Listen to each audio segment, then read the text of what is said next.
Assalamualaikum warahmatullahi wabarakatuh.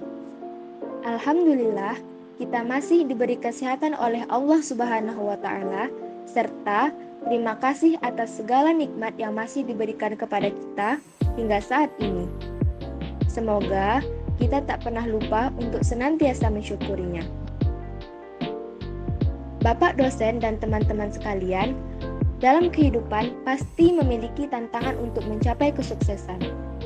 Kita banyak melihat orang sukses yang berhasil dalam hidupnya, walaupun ia memulai perjalanan dari keadaan sulit sekalipun.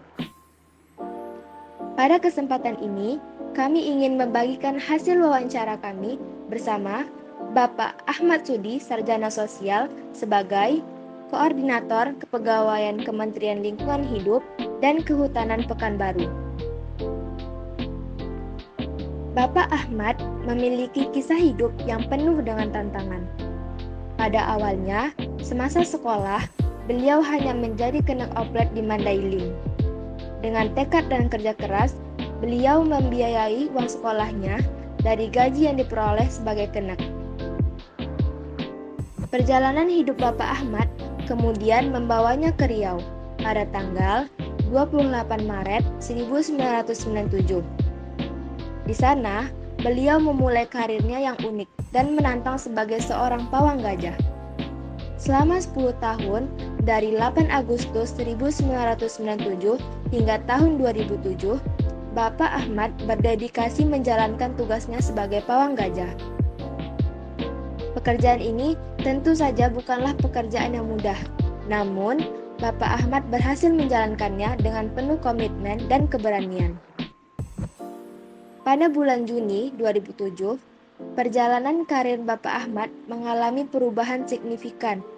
Beliau dipindahkan ke kantor dan mulai bekerja di Kementerian Lingkungan Hidup dan Kehutanan. Di kantor kementerian, Bapak Ahmad terus mengabdi hingga saat ini, membawa pengalaman dan pengetahuan yang luas dari masa-masa sebelumnya. Kisah hidup Bapak Ahmad adalah contoh nyata dari dedikasi kerja keras dan semangat pantang menyerah dalam menghadapi tantangan hidup. Prinsip akhlak seperti apa yang Bapak pegang teguh dari awal merintis karir hingga berada di posisi saat ini? Etika, kemauan, keikhlasan, kejujuran.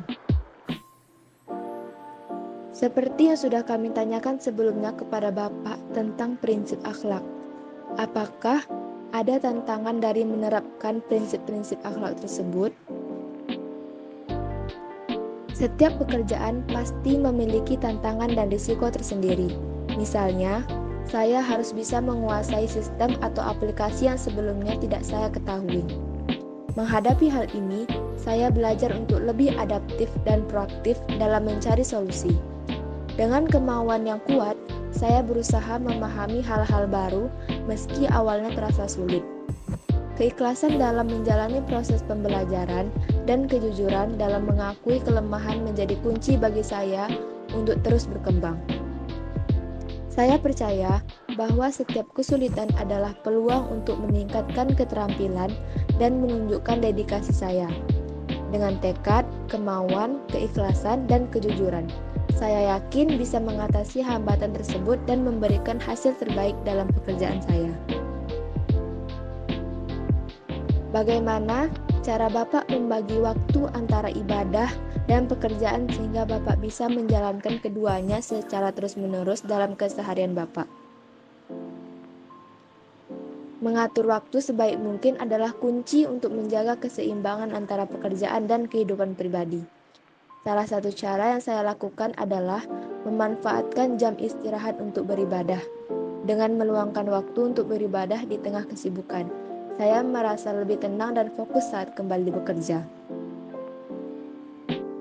Selain itu, ini juga membantu saya menjaga kesejahteraan spiritual dan mental.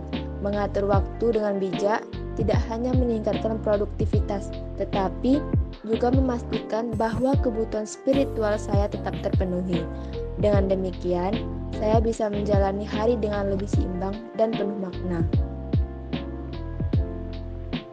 Apakah support kedua orang tua sangat berpengaruh terhadap kehidupan yang Bapak raih sekarang ini? Doa dan ridho orang tua memiliki pengaruh yang sangat besar terhadap apa yang saya lakukan.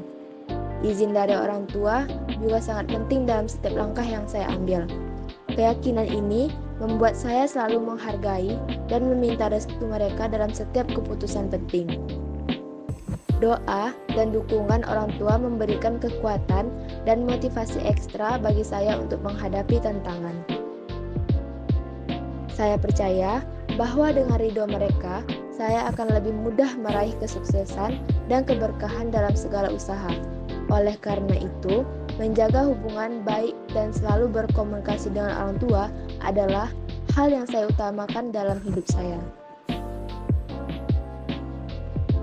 Sebagai orang tua yang sukses, bagaimana Bapak menunjukkan perhatian dan kasih sayang Bapak kepada anak-anak Bapak? Kita harus bisa membagi-bagi waktu untuk keluarga dan kerja. Di saat kerja, fokus dengan pekerjaan. Di saat lagi libur, fokuskan untuk keluarga dengan memberikan yang terbaik untuk istri dan anak. Walaupun kerja itu penting, tapi keluarga tetap bagian yang paling penting. Jadi, kita harus bisa membagi waktu dengan baik. Islam mengajarkan pentingnya berbuat baik dan berlaku adil dalam masyarakat. Bagaimana Bapak menerapkan prinsip-prinsip ini dalam kehidupan sehari-hari kepada karyawan Bapak? Menerapkan prinsip adil dalam dunia kerja dan sehari-hari dalam dunia kerja. Dalam sehari-hari, kita melakukan pekerjaan dengan ikhlas, melakukan semua pekerjaan tanpa memilih-milih pekerjaan, memberikan yang terbaik semampu kita dengan berlaku adil dan memberikan tugas kepada karyawan sesuai dengan tugas mereka. Bagaimana Bapak bersyukur atas nikmat yang telah Bapak terima, dan bagaimana Bapak memastikan bahwa syukur Bapak tidak hanya berupa ucapan, tetapi juga berupa perbuatan. Bersyukur tidak hanya dengan ucapan, tetapi juga melalui tindakan dan hati yang ikhlas. Menggunakan nikmat yang diberikan dengan sebaik-baiknya adalah wujud syukur yang sebenarnya. Walaupun keadaan tidak selalu sesuai dengan keinginan, tetap jalani dengan ikhlas. Saya sangat mensyukuri apa yang telah diberikan Allah kepada saya, termasuk hal-hal yang tidak pernah saya duga bisa terjadi. Menurut Bapak, apakah pendidikan dan pengetahuan itu berkontribusi terhadap keadaan saat ini? Dan kami ingin meminta nasihat dari Bapak untuk kami generasi muda ini yang banyak bermalas-malasan. Pendidikan sangat penting karena membantu memperdalam keterampilan yang dibutuhkan untuk pekerjaan di masa depan. Manfaatkan waktu kuliah untuk mencari ilmu setinggi-tingginya sebagai bekal dan motivasi untuk kehidupan kita ke depan.